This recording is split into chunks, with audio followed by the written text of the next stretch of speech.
Salut tout le monde, c'est l'équipe Mediatao et on est allé vous filmer des métiers, des professionnels qui étaient tous adorables. D'ailleurs, gros merci à eux. Surtout n'hésitez pas à nous faire des retours, c'est très important de nous faire des petits retours concernant la qualité du montage, qualité vidéo, etc. Enfin, c'est très important pour nous améliorer pour les prochaines fois.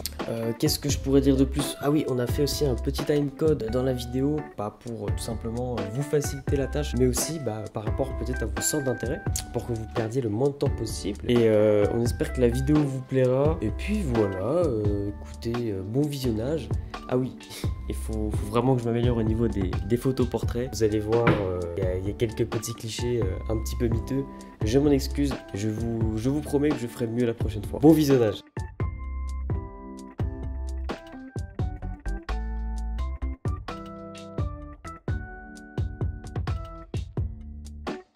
Donc bonjour, je suis l'adjudant-chef Renault, je fais partie de l'armée de l'air et de l'espace, plus particulièrement du centre d'information et de recrutement des forces armées qui est à Dijon, et j'ai 34 ans de carrière aujourd'hui. Alors aujourd'hui, l'armée de l'air est un interlocuteur privilégié des jeunes et reste un des recruteurs principaux en France puisqu'on propose un peu plus de 4000 postes chaque année dans tous les métiers et à partir du niveau 3e. Donc aujourd'hui, notre place ici est importante puisque tous les jeunes peuvent venir nous voir, discuter, plus ou moins jeunes d'ailleurs puisqu'on recrute jusqu'à 30 ans et peuvent venir poser toutes les questions en live. L'avantage c'est qu'ils n'ont pas besoin de prendre un rendez-vous et profiter du fait de voir d'autres entreprises pour en même temps poser leurs questions.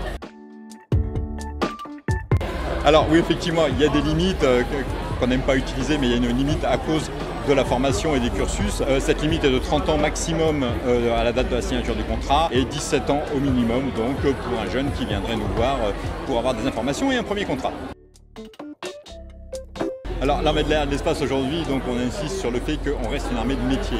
Même si on a un uniforme, on est une armée de métier. Bien penser à une chose, tout le monde pense que l'armée de l'air ce n'est que les pilotes. Les pilotes aujourd'hui ne représentent que 3% de tout le personnel de l'armée de l'air et de l'espace. Le reste c'est du soutien et on a vraiment besoin de toutes les qualifications et de tous les métiers. Il ne faut pas hésiter à venir frapper, moi je dis toujours, venir frapper à la porte, venir s'enseigner.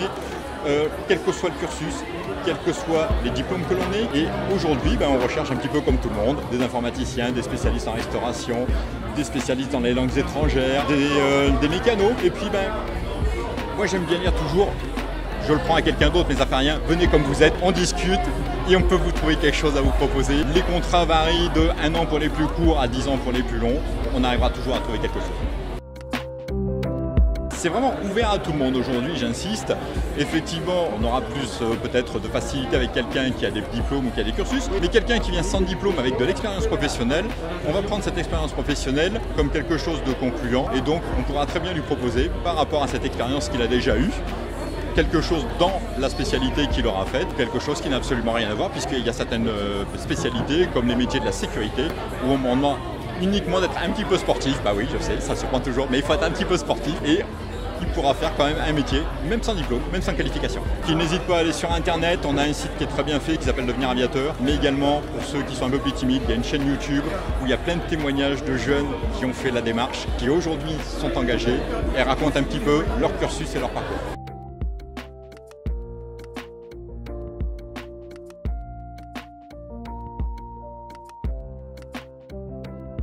Bonjour, Frédéric Lieudenot, je suis surveillant de l'administration pénitentiaire et nous sommes aujourd'hui ici pour faire la promotion de nos métiers et recruter par la même occasion. Bonjour, je suis Marianne, je suis conseillère pénitentiaire d'insertion et de probation, je fais partie d'une unité de promotion des métiers et donc on est effectivement là pour recruter du niveau brevet au niveau Bac+3.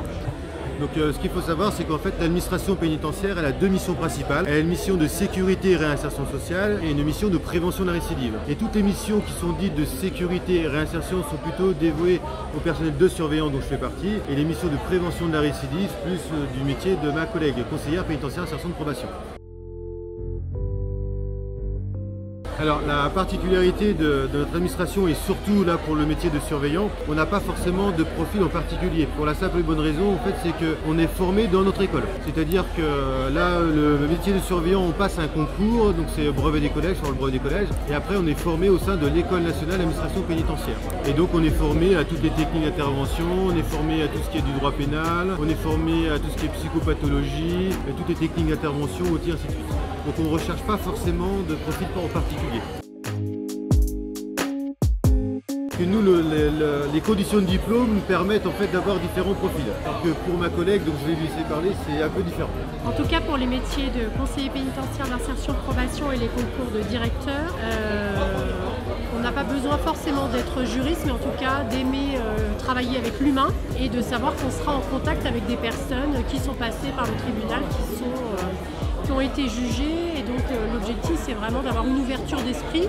Et on est à la frontière de différentes disciplines, le judiciaire, le criminologique, le social, le psychologique, le sociologique, etc. C'est un métier qui est très enrichissant et très diversifié. Un niveau d'études de Bac+3. Oui, on a rencontré, je pense, une trentaine de personnes. Bon, effectivement, des profils intéressants, surtout féminins. On se demande toujours où sont les hommes. Ouais, c'est vrai, c'est vrai. Dernièrement, c'est la grande tendance. En fait, on rencontre beaucoup de personnes féminines. Et comment vous pourriez expliquer ça? Bonne question.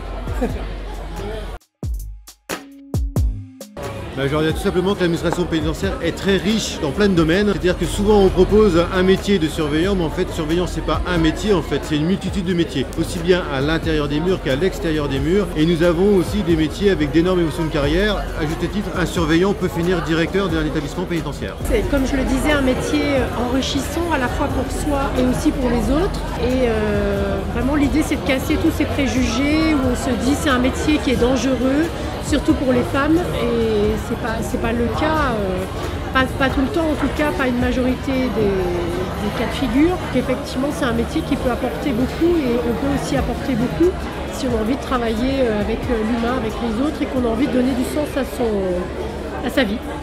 Encore une fois, on est peu connu, mal connu, et en fait ce qui nous fait énormément de tort, c'est les séries américaines. Et en fait, ça n'a rien à voir. L'administration pénitentiaire a mis énormément de choses en place pour éviter les agressions, pour la réinsertion, pour tout ça. Donc ça peut être dangereux, attention, il ne faut pas se voiler la face, hein, mais pas autant que vous pouvez le penser. Merci, au revoir.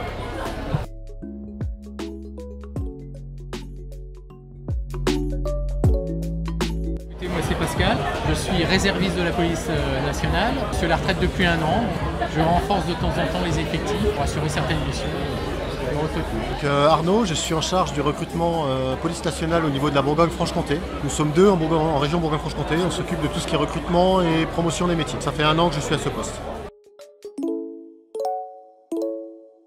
Alors nous, tous les profils sont les bienvenus. Pareil, il faut savoir qu'on peut être policier sans condition de diplôme, ce qu'on appelle les policiers adjoints. À niveau bac, les gardiens de la paix, jusqu'à bac+5 pour les commissaires de police. C'est-à-dire qu'on peut commencer sa carrière policier adjoint, au bout d'1 an passer le concours de gardien de la paix et évoluer comme ça, on va dire dans l'administration, dans la police nationale. Tout le monde a ses chances. Voilà, on peut commencer sans condition de diplôme et après avoir une carrière tout à fait sympathique en passant le concours de gardien de la paix et puis d'accéder à plein de directions de police différentes. Il faut savoir que la police nationale, c'est environ 100 métiers, donc il y a de quoi faire.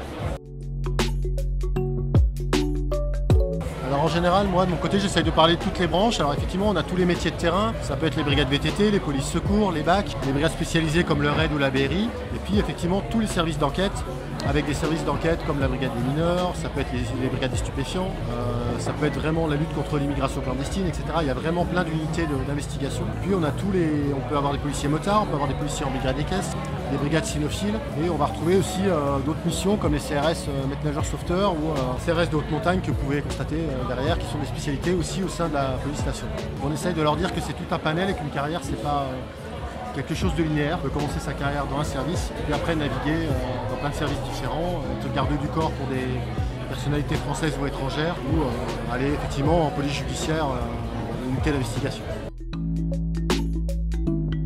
À ce compte-là, je leur conseillerais de prendre attache avec nous sur le site devenirpolicier.fr. Il y a nos coordonnées qui peuvent nous joindre très facilement par téléphone ou par mail. Et il faut savoir qu'on peut recevoir le public au service. Donc on peut prendre le temps au bureau de discuter 1 heure, 1 heure et demie, 2 heures avec eux si besoin. Voilà, et de leur conseiller, de leur expliquer un peu tous les métiers de la police et toutes les évolutions possibles au sein de notre institution. Je rejoins ce que vient de dire mon collègue Arnaud. Il ne faut pas hésiter à prendre contact avec les services de recrutement de la police nationale. Aussi aller sur le site devenirpolicier.fr où là vous aurez beaucoup de renseignements, des témoignages de différents fonctionnaires de police qui exercent différentes spécialités. Puis c'est un métier formidable, n'hésitez pas à nous rejoindre.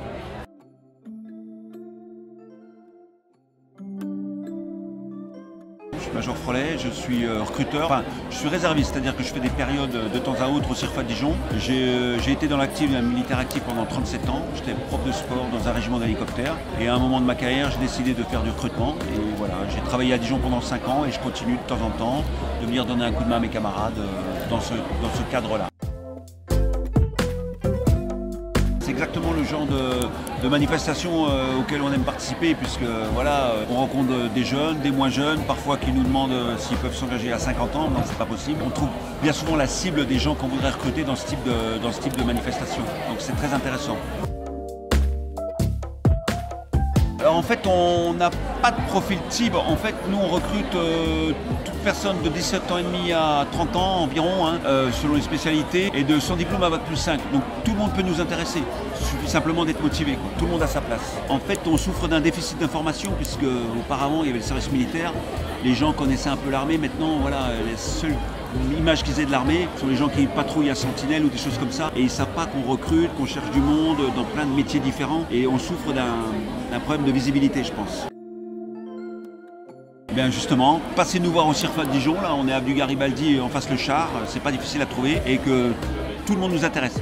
Voilà, il n'y a pas de profil type comme je vous le disais, 17 ans et demi, 30 ans, sans diplôme à Bac+5, tout le monde a sa place. Il s'agit simplement d'avoir le courage de venir pousser la porte et après on s'occupe de tout et il n'y a pas de piège. À aucun moment les gens sont contraints et forcés de faire quelque chose. À tout moment ils peuvent arrêter leur processus de recrutement en disant ça ne m'intéresse plus, j'arrête. Mais voilà, il faut pousser la porte du CIRFA, venir nous voir et on discute et bien souvent on arrive à trouver un terrain d'entente et voilà, il n'y a pas de souci.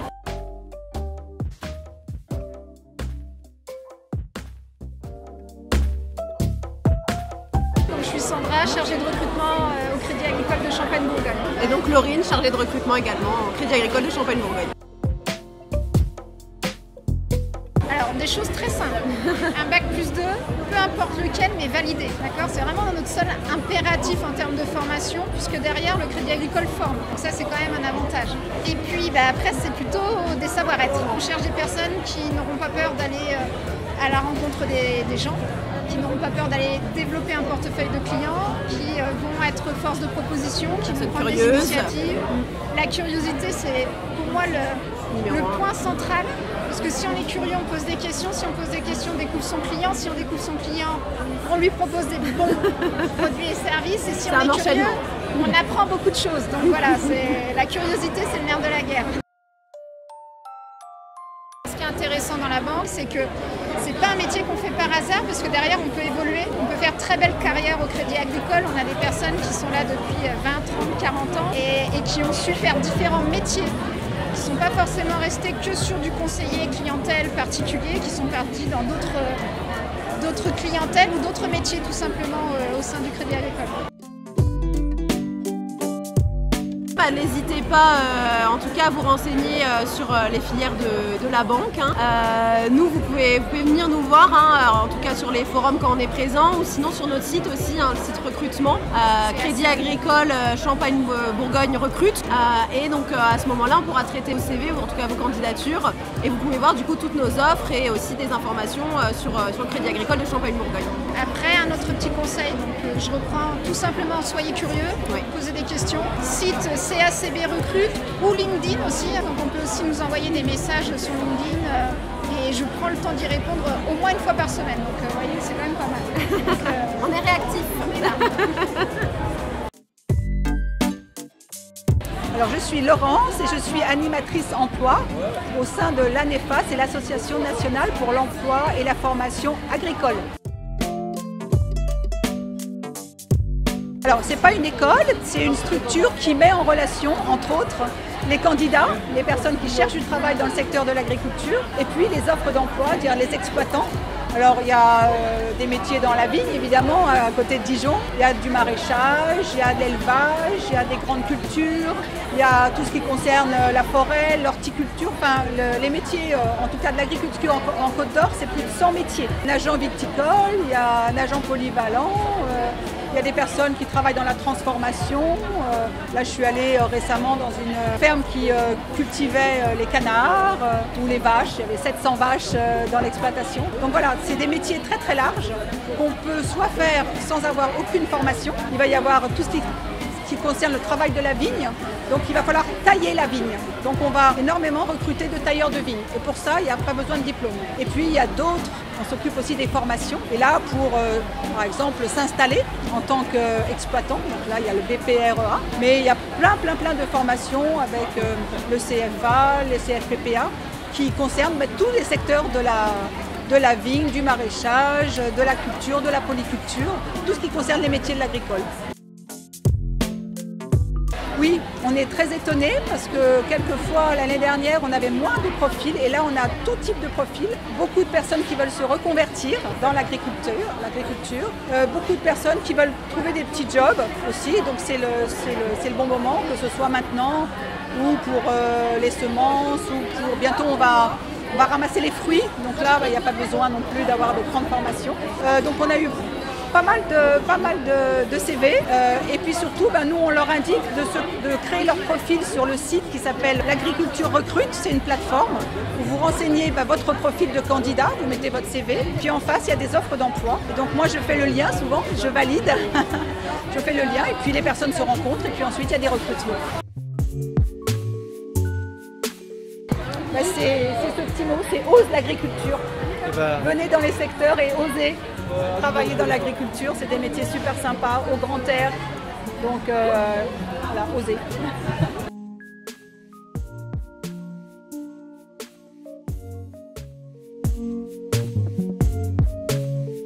Alors moi je m'appelle Yann Baran, je suis responsable process au sein d'Amoramaille, qui est une usine basée à Chevigny-Saint-Sauveur où on fait principalement, comme vous pouvez le voir, de la moutarde et des condiments. Alors on propose différents métiers, en fait on a deux principales activités. On a une partie process où on va fabriquer le produit, une partie conditionnement où du coup on va conditionner le produit dans les différents pots, que ce soit de la mayonnaise, de la sauce salade, du vinaigre ou même des cornichons. Donc grosso modo on a plusieurs process de fabrication où là on a une mise en œuvre qui va se faire dans des différents tanks de préparation pour arriver à la fin à un produit fini. Et de l'autre côté on va avoir vraiment un conditionnement, on va recevoir des matières premières comme le verre, comme des bouchons, comme des étiquettes. En fait, on va remplir nos différents éléments, étiqueter, mettre en pack et ensuite envoyer directement en palettisation et ensuite envoyer en export et en entrepôt. Il faut savoir qu'on est dans une entreprise agroalimentaire, on demande une certaine rigueur, une certaine organisation et avant tout ce que nous on cherche, c'est d'avoir un esprit de bienveillance, être présent au quotidien pour fabriquer avec les contraintes qualité et sécurité qu'on connaît aujourd'hui dans les industries agroalimentaires, de manière à délivrer des produits de qualité pour le grand public. Non, pas du tout. On peut très bien avoir des personnes qui sont inexpérimentées ou des personnes qui sont très expérimentées. On n'a pas vraiment de tranche d'âge particulière. À partir du moment où la personne elle est volontaire et rigoureuse, il n'y a pas de point de blocage, mis à part là où jusqu'où on pourra l'accompagner pour la faire évoluer au sein de notre entreprise. Écoutez, n'hésitez pas à venir. Aujourd'hui, la moutarde est faite bien sûr à Dijon. C'est encore plus vrai chez Amoramaille, donc n'hésitez pas à venir découvrir les produits et les métiers qu'on propose.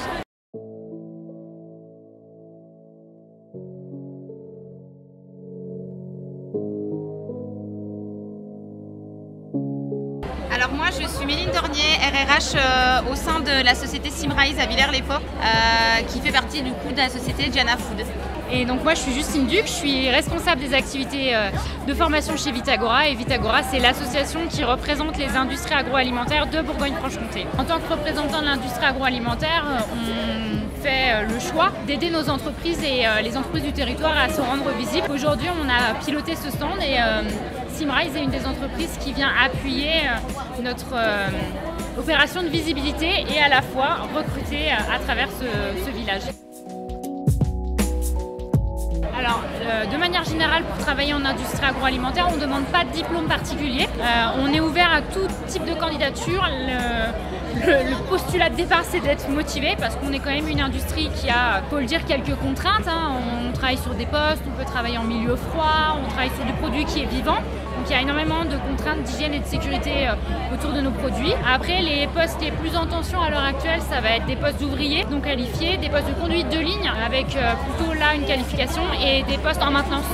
On a un gros aujourd'hui déficit sur des profils en maintenance, donc premier, 2 et 3e niveau, avec des gens qui sont formés et qui ont envie de travailler sur ces métiers-là. Et aujourd'hui, c'est quelque chose qui manque, mais pas que sur la région et pas que dans notre filière. Exactement. Bon, après, il y a des centres de formation qui proposent des formations, bien entendu, hein, mais les profils sont peu nombreux sur ces formations et trouvent très facilement des emplois. Or, on a énormément besoin de ce type de personnes. Donc, on est aujourd'hui aussi une industrie qui forme énormément, qui propose des formations et qui assume financièrement une grande partie de ces formations.